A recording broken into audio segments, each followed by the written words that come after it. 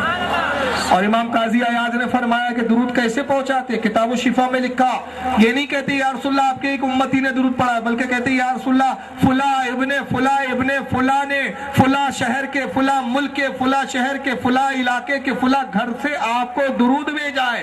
سرکار کہتے ہیں جب اس کا نام، اس کے باپ کا نام، اس کا محلہ، پتہ، گھر، ملک، نے شرح زرقانی میں متعدد علماء نے لکھا کہ رسول اللہ کا سایہ سورج کی روشنی اور چاند کی روشنی میں نظر نہیں آتا تھا، آپ کا سایہ نہیں تھا، یہ حدیثوں میں موجود ہے۔ سایہ تھا، اس کے لیے وہابیوں کی ذمہ داری ہے کہ وہ کوئی حدیث پیش کرے۔ جی، سایہ نہ ہونے کی تو حدیث موجود ہے، سایہ ہونے کی کوئی حدیث نہیں ہے۔ بے شک۔ اب یہ بہت ساری حدیثوں کے بارے میں کہہ جاتے ہیں کہ صاحب حضرت ذکوان سے وہ جو روایت آئی ہے جس کو امام حاکم ترمذی نے نوادر الرسول میں نقل کیا اور ان کی حوالے سے بہت سو نے بعد میں لکھا تو کہتے وہ حدیث کی سند ضعیف ہے، تو ہمارے علماء اس کا صاف جواب دیتے ہیں کہ فضائل میں حدیث ضعیف معتبر ہے۔ سایہ نہیں تھا اس کے تعلق سے چلو ضعیف تو ہے، سایہ تھا اس کے بارے میں تمہارے پاس ضعیف بھی نہیں ہے۔ جی، ضعیف تو چھوڑو، موضوع بھی نہیں ہے، تمہارا عقل کا گھوڑا ہے، ہم آپ کے عقل کے گھوڑے کو نہیں مانتے۔ سایہ تھا اس کے لیے آپ کو چاہیے کہ آپ حدیث پیش کریں، بلکہ صحیح حدیث میں آیا کہ ام المومنین حضرت عائشہ صدیقہ فرماتی ہے کہ میں سرکار کے جبے میں پیور لگا رہی تھی اور چراغ روشن تھا، ایک ہوا کا جھونکا آیا، چراغ گل ہو گیا اور میری سوئی ہڑبڑاہٹ میں میرے ہاتھ سے چھوٹ گئی۔ میں اندھیرے میں اپنی سوئی کو تلاش کر رہی تھی کہ تبھی رسول اللہ حجر اقدس میں داخل ہوئے، اندھیرا تھا، مسکرایا اور مسکرا کے فرمایا عائشہ کیا تلاش کر رہی ہو؟ جیسی آپ نے مسکرایا آپ کے دندان مبارک سے اتنی تیز روشنی نکلی کہ فرماتی اس روشنی میں میں نے اپنی کھوئی بھی سوئی کو ڈھونڈ لیا۔ سرکار ایسے نور،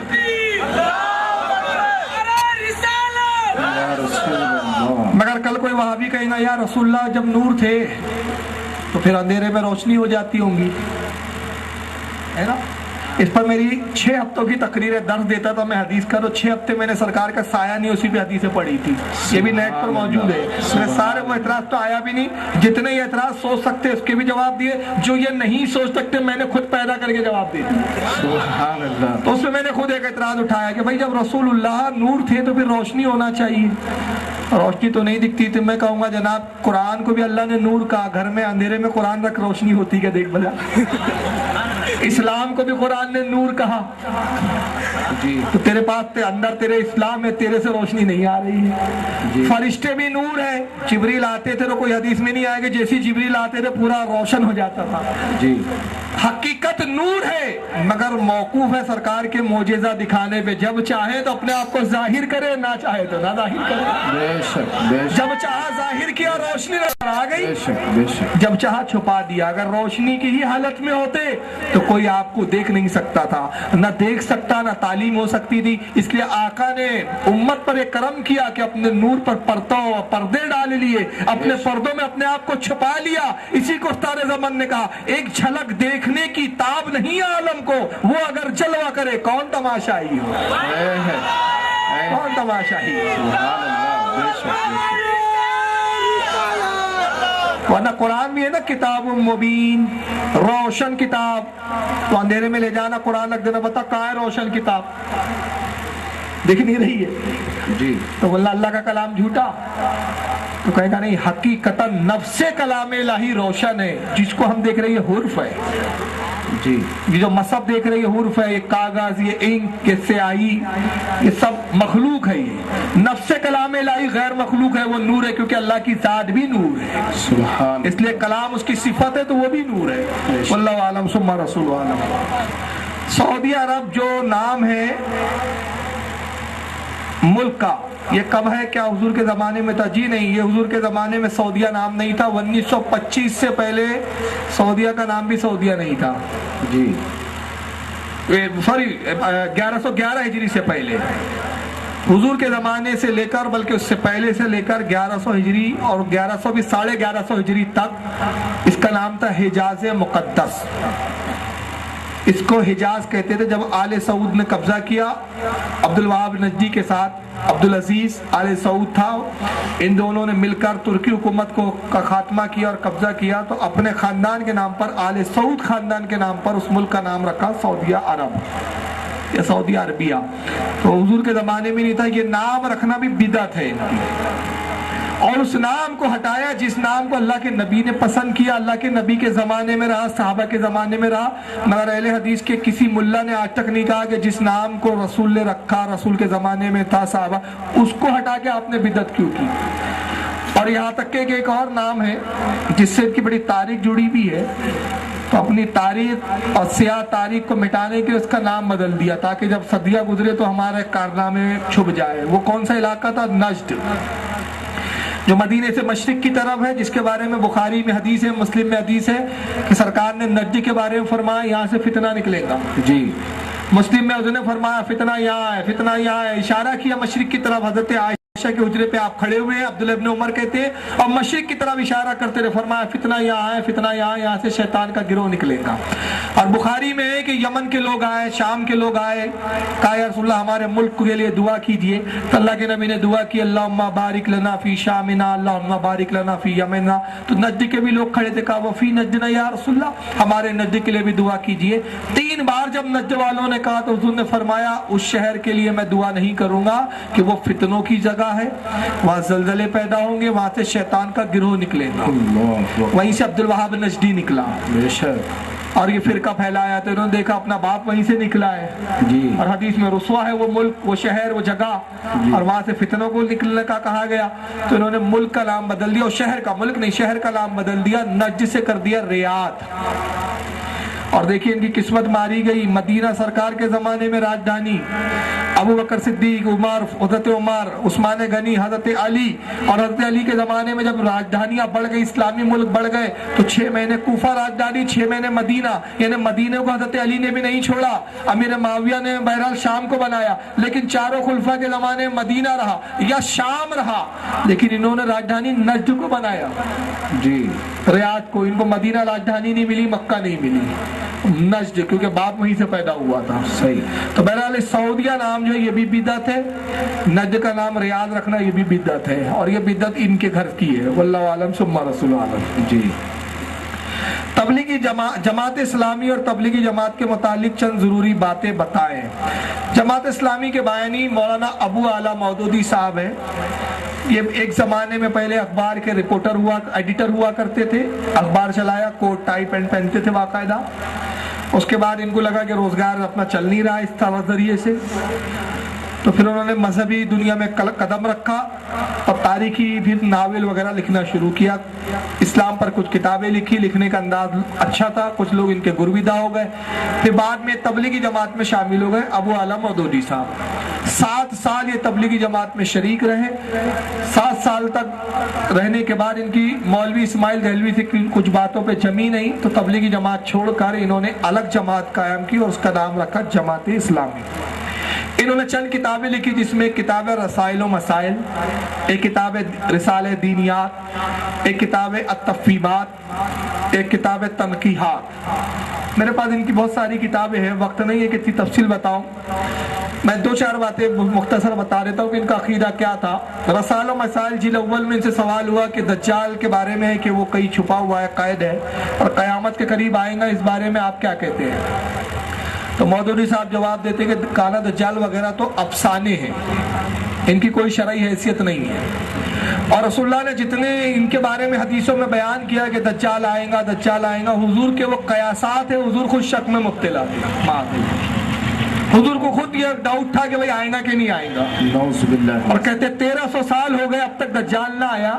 تو کیا 1300 سال یہ ثابت نہیں کرتے کہ حضور نے جو کہا تھا وہ غلط کہا تھا؟ نعوذ باللہ من ذالک. یہاں تک کہ تنقیحات میں وہ لکھتے ایک جگہ کہ قرآن کا علم حاصل کرنے کی ہمیں ضرورت ہے، مگر تفسیر اور حدیث کے پرانے ذخیروں سے نہیں. اب قرآن کو سمجھنے کے لیے ایک اعلیٰ درجے کا پروفیسر ہی کافی ہے، جس نے اچھے سے عربی پڑھ لی ہو. قرآن کو سمجھنے کے لیے کسی تفسیر کی حاجت نہیں، کسی حدیث کی حاجت نہیں، دنیا بہت آگے بڑھ چکی ہے۔ اب مودودی صاحب زندہ ہوتے تو ہم ان سے سوال کرتے کہ مودودی صاحب یہ بتائیے، آپ کہہ رہے کہ قرآن سمجھنے کے لیے نہ حدیث کی ضرورت نہ تفسیر کی، دنیا بہت آگے بڑھ چکی ہے، تو بتائیے کہ اب نئی حدیثیں اور نئی تفسیریں کہاں سے لائے پھر؟ اور نئی حدیث کے لیے نیا نبی لگے گا پھر، تو نیا نبی کہاں سے لائے؟ تو اور بھی بہت سارے، بلکہ ایک کتاب ہے ان کی تفہیمات، اس کی جلد اول میں لکھا کہ رام کرشن کنفیوزس دردش سقراط فیثاغورس وغیرہ یہ سب رسولوں میں سے تھے۔ اس طرح کی بہت ساری باتیں لکھی جس پر علماء اہل سنت نے ان پر گمراہی کے حکم لگائے۔ اور تبلیغی جماعت کے بارے میں صرف اتنا کہوں گا، وقت نہیں ہے، میری ایک تقریر ہے جس کا نام ہے تبلیغی جماعت کی حقیقت، نیٹ پر آپ سن لیں۔ یہ دیوبندیوں کی ہی شاخ ہے، دیوبندیوں نے اپنے عقائد کو عام کرنے کے لیے تبلیغی جماعت بنائی، جو دیوبندیوں کے عقائد ہے وہی ان کے عقائد ہے۔ واللہ تعالی عالم ثم رسول عالم۔ ایک سوال ہے کہ میلاد النبی کو کن کن محدثین نے منایا ہے؟ کئی محدثین ہیں جنہوں نے میلاد منایا ہے، باقاعدہ میلاد پر کتابیں لکھی، جس میں ابن کثیر نے خود ایک کتاب لکھی ہے جو غیر مقلدوں کے مسلم عالم ہے، اور اس کتاب کا نام بھی ہے میلاد النبی۔ جی اس کے علاوہ حضرت ملا علی قاری نے ایک کتاب لکھی میلاد پر، اس کا بھی نام ہے میلاد النبی۔ عبد الرحمن ابن جوزی نے کتاب لکھی، اس کا بھی نام ہے میلاد النبی۔ خصائص الکبریٰ حضرت امام جلال الدین سیوطی نے لکھی اور باقاعدہ اس میں میلاد کی دلیلیں دی، اور یہاں تک کہ علامہ صحبی نے سیار و اعلام النبالہ اس کے اندر میلاد کی اصل ثابت کی کہ میلاد کب سے شروع ہوئی، کہاں سے شروع ہوئی۔ جی چنانچہ اربل جو ایک شہر ہے، اس کے ایک سلطان تھے جن کا نام ہے ابو سعید ملک مظفر، یہ حضرت صلاح الدین ایوبی کے بہنوئی تھے۔ انہوں نے باقاعدہ جلوس نکالنے کی ابتدا کی، اور یہ نیک صالح عالم تھے۔ اس زمانے میں کئی علماء نے ان کی زبان میں باقاعدہ ایک کتاب لکھی ان کے لیے، اور وہ میلاد کی کتابیں پڑھی جاتی تھی۔ غرض کے کئی علماء جنہوں نے میلاد کے بارے میں تائید کی، یہاں تک کہ ابن دایہ و نہایہ میں ملک مظفر کی اور کہا کہ بڑے عادل بادشاہ تھے، انہوں نے رسول اللہ کا میلاد منایا، لاکھوں روپے اس وقت خرچ ہوتے تھے اور ہزاروں جانور وغیرہ ذبح ہوتے تھے۔ تو بہرحال یہاں تک کہ محدث سبت ابن جوزی، انہوں نے بھی میلاد پر کتاب لکھی اور انہوں نے بھی میلاد منانے کی تائید میں حدیثوں کو جمع کیا۔ دہیہ ہے جنہوں نے مستقل میلاد پر کئی جلدوں میں کتاب لکھی، اندلس کے رہنے والے تھے، 544 ہجری ان کی ولادت ہے۔ تو بہرحال ایک لمبی فہرست ہے محدثین کی جنہوں نے میلاد منایا بھی ہے، منانے کا حکم دیا۔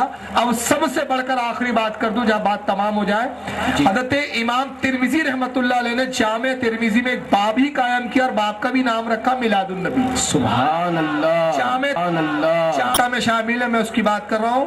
جلد نمبر 2 میں آپ جائیں اور جلد 2 میں باب کو تلاش کر لیں تو باب ہی کا نام ہے میلاد ہی کا نام ہے میلاد۔ تو اب اگر میلاد منانا اور میلاد کو میلاد کہنا ہی بدعت ہے تو پھر امام ترمذی بھی بدعتی ہوئے، اور بدعتی کی کتاب پھر سیاستہ میں رکھا کیوں ہے آپ نے، پھر نکال گئے آپ نے پھر جی۔ واللہ عالم ثم رسول عالم۔ یہ سوال بہت کامن ہے، کئی بار آ گیا، اور اس کے بعد ایک آخری سوال ہے، پھر اختتام کریں گے صلاۃ السلام۔ جی اہل سنت کے علاوہ دوسرے تمام فرقے مثلا تبلیغی امام کے پیچھے نماز درست ہے یا جائز نہیں؟ ایک کامن سینس کی بات ہے بھائی،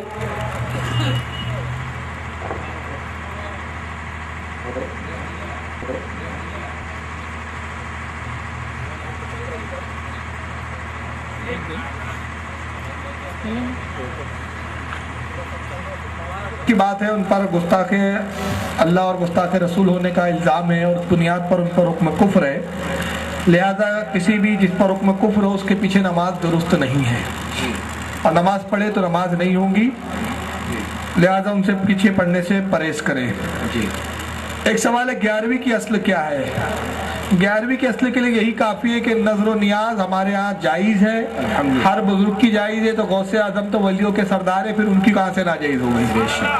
11ویں کے اصل یہ ہے جو حدیثوں سے ثابت ہے کہ اللہ کے نبی صلی اللہ علیہ وسلم کیا ہے، چنانچہ بخاری کے اندر خود موجود ہے۔ حضرت انس ابن مالک کہتے ہیں، بخاری کی حدیث ہے، انس ابن مالک کہتے ہیں کہ میری والدہ ام سلیم